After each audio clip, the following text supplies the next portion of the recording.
Бүгінгі күнде мен ашық айта аламын, Ербол мені сотқа берсең бер, сен жаңағы зерна трейдерлардың лоббистсің. Бүгінгі күнге дейін былтырдан қақсаған жаңағы нелерді жаба алмадың, шекараны жаба алмадың, бидайды сатқыздың, өтірік квота қойдың қазір. Но елімізден бидай кетіп жатыр, жем кетіп жатыр, ұн кетіп жатыр.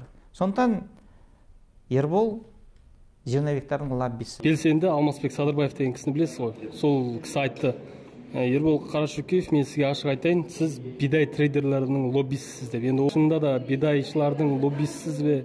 Негізі біз жыл сайын 300 миллиард субсидия бөлетін болсақ, соңында жарты бөлімі мал шаруашылығына бөлінеді.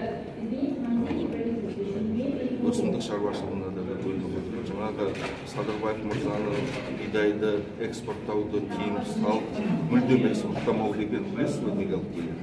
Бізде негізі жыл сайын 11-15 миллион тонна бидайды экспорттаймыз ғой. Соның ішінде ішкі нарықтың қажеттілігі 7 миллион тонна. 10 жыл 2,3 миллион тонна жаңағы көктемгі дала жұмыстарына, егіс жұмыстарына пайдаланылатын ішкі нарыққа 3 миллион тонна керек. Оны 12 миллион тонна бидайды тек қана өз Қазақстан ішіне қалдырып, ұнға айналдыратын болса, ұнға макарон шығару не үшін 500 тонна керек мысалы. Қалған ұнды қайтеміз. Ұнды шығаруға да қиын қазір, нарықтардың бәрі азайып жатыр. Яғни келіспейсіз айыптаумен? Келіспегенде келіспеймін әрине. Ол негізі ендігі жыл кризиске алып келеді.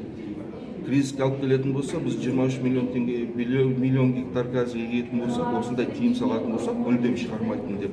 Олар өздерінің табыстарын табамай қалады, ендігі жыл 10 миллион гектар егетін болады. Ол негізі популистік ұсыныс. Мүлдем Қазақстанда пайдасын алып келмейтін ұсыныс.